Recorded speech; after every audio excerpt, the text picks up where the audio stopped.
मैंने गलती से एक बग पर पैर रखकर उसे कुचल दिया और तभी सिस्टम ने बताया कि मैंने अभी-अभी एक ड्रैगन का स्लॉटर कर दिया है। मैं कैजुअली एक कॉकरोच को चप्पल से मारता हूं और बदले में मुझे godly passive skill undying body मिल जाती है। 3 साल पहले मैं इस हाई मार्शल वर्ल्ड में ट्रांसमाइग्रेट हुआ था। मेरा टैलेंट बेहद मीडियोकर था, कल्टीवेशन करने की एबिलिटी बिल्कुल जीरो थी और ऊपर से मुझे एक ब्रेन डेड सिस्टम भी मिला हुआ था। एक दिन मैं आराम से सस्ता टेकआउट खा रहा था कि तभी अचानक मेरे दिमाग में एक तीखी मैकेनिकल वॉइस गूंज उठी। Detected king tier beast, void iron back, threat level S rank, host को तुरंत फ्ली करने की सलाह दी जाती है। क्या? मैं लगभग कुर्सी से उछल पड़ा, लेकिन जब मैंने असल में देखा कि वो क्या है तो मैं पूरी तरह स्पीचलेस रह गया। वो बस एक थोड़ा बड़ा कॉकरोच था। Warning, void iron back host से 0.5 मीटर दूर है, evacuate immediately, evacuate immediately. System की आवाज़ पैनिक और टेरर से भरी हुई थी। हाँ, सही है। मैं हंस पड़ा। मुझे हमेशा पता था कि मेरे जैसा यूजलेस इंसान कभी डिसेंट सिस्टम डिजर्व नहीं कर सकता। पता चला मेरा सिस्टम तो पूरी तरह ब्लाइंड है। मैंने बेपरवाही से अपनी स्लिपर उठाई और पूरी ताकत से कॉकरोच पर दे मारी। इम्पॉसिबल, होस्ट ने वन शॉट में किंग टियर बीस्ट को मार दिया। मैंने आंखें घुमाई। हो गया तुम्हारा ड्रामा, वो बस एक कॉकरोच था। लेकिन सिस्टम ने मेरी बात पूरी तरह इग्नोर कर दी। होस्ट ने सक्सेसफुली किंग टियर बीस्ट का स्लॉटर किया है। Congratulations, passive godly skill unlocked, undying body. जैसे ही सिस्टम ने यह कहा, अचानक मेरे कोर से एक गर्म ऊर्जा का प्रवाह फूटा और पागलों की तरह मेरी मेरिडियंस में दौड़ पड़ा। मेरी बंद और सूखी हुई मेरिडियंस उस ताकत से जबरदस्ती खुल गईं। मैं पसीने में भीगा हुआ हाँफने लगा, जैसे किसी ने मुझे गहरे पानी से बाहर खींच लिया हो। मेरा काम लाइब्रेरी सिक्योरिटी गार्ड का था। मैं मार्शल आर्ट्स आर्काइव्स की तीसरी मंजिल की निगरानी करता था। एक दिन मैं अपनी यूजुअल राउंड्स कर रहा था कि तभी सिस्टम फिर से मेरे दिमाग में चिल्लाया। Warning, ancient beast detected, abyss weaver, threat level double S rank. इस क्रीचर के सिल्क थ्रेड्स स्पेस को भी स्लाइस कर सकते हैं। सिस्टम ऐसे चीख रहा था जैसे दुनिया खत्म होने वाली हो। मेरे होठों पर धीरे धीरे एक बेहद अनहिंज्ड ग्रिन उभर आई। मैंने अपनी बेल्ट से फ्लाई स्वॉटर निकाला और कमरे के कोने में जाले पर बैठे पर्पल स्पॉटेड स्पाइडर को घूरने लगा।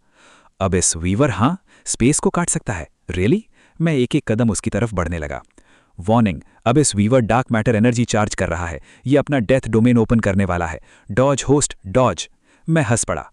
अब जबकि मेरे पास अनडाइंग बॉडी है तो डरने की क्या बात है।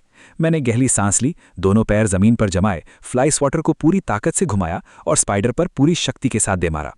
बेचारे अब इस वीवर को चीखने का मौका तक नहीं मिला। वो तुरंत डार्क पर्पल धब्बे में बदल गया। कॉन्ग्रेचुलेशंस, होस्ट ने एंशिएंट बीस्ट अबिस वीवर को मार दिया। Rewards granted, 20 years of refined martial cultivation and heaven touched insight. फिर अचानक बिना किसी वार्निंग के पहले से 10 गुना ज्यादा वायलेंट एनर्जी का एक टॉरेंट मेरे शरीर में टकराया। नॉट गुड, मैं ब्रेक थ्रू करने वाला हूं। मैं तुरंत ड्यूटी रूम की तरफ भागा और दरवाजा लॉक कर लिया। एक पल में ही मेरा कोर अपनी एब्सोल्यूट लिमिट तक फैल गया। वो बेहद रिफाइंड एनर्जी बाढ़ की तरह मेरी मेरिडियंस में उभरने लगी। Early mortal tier, mid mortal tier, peak mortal tier और आखिरकार स्पिरिट सोर्स मास्टर। इस दुनिया में वॉरियर्स की रैंक्स होती थीं, mortal tier warriors, spirit source masters और ग्रैंड मास्टर्स। एक आम इंसान अपनी पूरी जिंदगी लगा देता और फिर भी मॉर्टल टीयर से ऊपर नहीं पहुंच पाता। 30 साल की उम्र से पहले स्पिरिट सोर्स तक पहुंचना एक ऐसे प्रोडिजी की निशानी थी जिसे हर बड़ा क्लैन अपने अंदर शामिल करना चाहता था। और मैं सिर्फ कुछ दिनों में एक कॉकरोच और एक स्पाइडर को मारकर मैंने वो रास्ता पार कर लिया था जिसे तय करने में दूसरों को 30 साल लगते थे। मैंने अपना हाथ उठाया और अपनी हथेली को घूरने लगा। सफेद ऊर्जा की एक दिखाई देने वाली धारा मेरी उंगलियों के चारों ओर स्पाइरल हो रही थी, ब्लेड की तरह शार्प। हवा को चीरते हुए उससे हल्की टीयरिंग साउंड निकल रही थी। एक्सटर्नलाइज्ड एनर्जी, यही स्पिरिट सोर्स मास्टर की पहचान थी। मैंने गहरी सांस निगली। ये सिस्टम पूरी तरह ब्रोकन है, लेकिन इसके रिवॉर्ड्स सच में वर्थ इट हैं। मैं धीरे धीरे खड़ा हुआ। मेरा शरीर पंख की तरह हल्का महसूस हो रहा था, लेकिन उसके अंदर सीमिंगली एंडलेस पावर का रिजर्वॉयर भरा हुआ था। अभी मैं चाहूं तो एक बुल को थप्पड़ मारकर जमीन पर गिरा सकता हूं, लेकिन नहीं, मुझे लो प्रोफाइल रखना होगा। अगर एक फ्रंट डोर सिक्योरिटी गार्ड अचानक स्पिरिट सोर्स मास्टर बन जाए और ये बात बाहर निकल जाए तो मेरा अंत किसी लेबोरेटरी टेबल पर होगा। इसलिए मैंने उसी वक्त फैसला कर लिया, लो प्रोफाइल रखना है और शैडोज में रहकर स्ट्रॉन्गर बनना है। उसके बाद मैं लाइब्रेरी में ही छिप कर रहने लगा। हेवन टच्ड इनसाइट एक्टिवेट होने के बाद तीसरी मंजिल के कोने में एक अजीब नज़ारा देखने को मिलता था। सिक्योरिटी यूनिफॉर्म पहना एक यंग लड़का जो शेल्व्स की किताबें पागलों की तरह पलट रहा था। 10 पेजेस पर second, how to properly hold a horse stance. System chime करता है, congratulations, host has comprehended ironclad stance, introduction to acupressure, Congratulations, host has comprehended soul-severing strike. Tai Chi for seniors. Congratulations, host has comprehended yin-yang convergence. Exercise illustrated guide. Congratulations, host has comprehended violet abyss eye. सिर्फ 2 घंटे में मैं shelf पर रखी 200 से ज़्यादा introductory books खत्म कर चुका था। 200 बिखरी हुई यहाँ तक कि एक दूसरे के खिलाफ जाने वाली बेसिक मार्शल टेक्निक्स मेरी टेरिफाइंग इनसाइट की ताकत के नीचे आपस में टकराने लगी और फ्यूज होकर मार्शल नॉलेज का एक विशाल जाल बुनने लगी। तभी अचानक एक हल्की सी हलचल ने मेरा ध्यान खींचा। खिड़की के पास एक यंग वुमन बैठी थी जिसने सफ़ेद सिल्क ट्रेनिंग आउटफिट पहना हुआ था। आरा, आयन बे के वैनेट फैमिली की एल्डेस्ट डॉटर। वो सिर्फ 18 साल की उम्र में लेट मॉर्टल टियर तक पहुंच गई थी। उसे आयन बे सिटी की नंबर 1 जीनियस माना जाता था और वो लाइब्रेरी की रेगुलर विजिटर भी थी। लेकिन इस वक्त ये आइस कोल्ड गॉडेस किसी परेशानी में दिख रही थी। उसकी भौहें हल्की सिकुड़ी हुई थीं। एक एंशिएंट टेक्स्ट के पन्ने पर उसका हाथ बीच में ही रुका हुआ था और उसकी आंखों में बैरली नोटिसेबल इरिटेशन चमक रही थी। एक ग्रीन हेडेड फ्लाई उसके सर के ऊपर चक्कर लगा रही थी, पूरी तरह ऑब्लिवियस कि उसकी मौत बस कुछ ही पल दूर थी। वो फ्लाई दाएं बाएं ऐसे डांट कर रही थी जैसे उस पर कोई कर्स लगा हो। यहाँ तक कि वो जानबूझकर आरा की नाक की टिप पर बैठने की कोशिश कर रही थी, सिर्फ उसे प्रोवोक करने के लिए।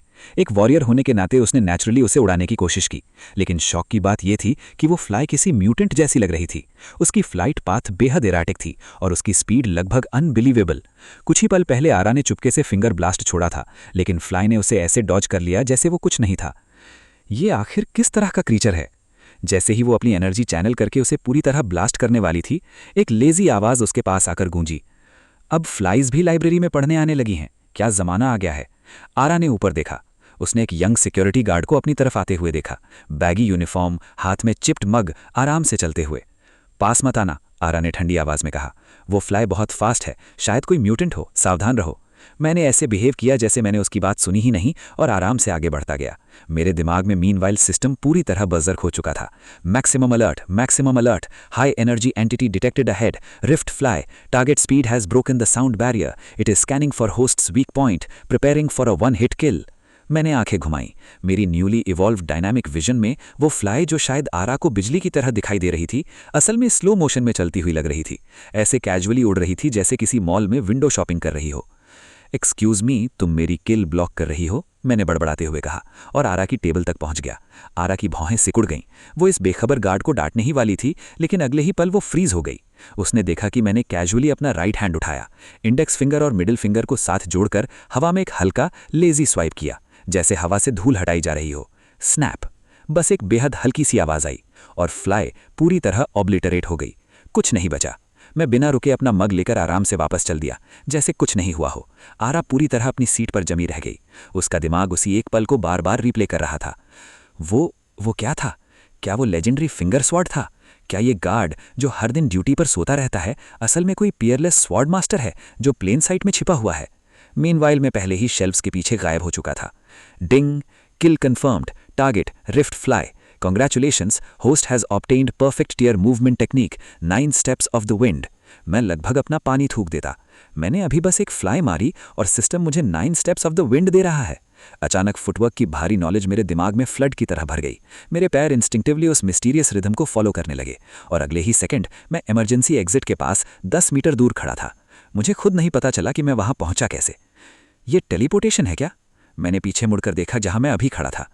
लाइफ दिन ब दिन और इंटरेस्टिंग होती जा रही है, लेकिन मुझे बिल्कुल अंदाजा नहीं था कि आयन बे सिटी के नीचे गहराई में एक असली क्राइसिस क्वाइटली ब्रू हो रहा था। Ding! Host detected suffering from poverty curse, quest issued, slay the sewer rat king, reward 1 lakh. 1 lakh? पहले यही क्यों नहीं बताया? मेरी आंखें तुरंत शार्प हो गईं। मैंने एक पुराना आयरन हुक उठा लिया, जिसकी पकड़ सालों के इस्तेमाल से पूरी तरह स्मूथ हो चुकी थी।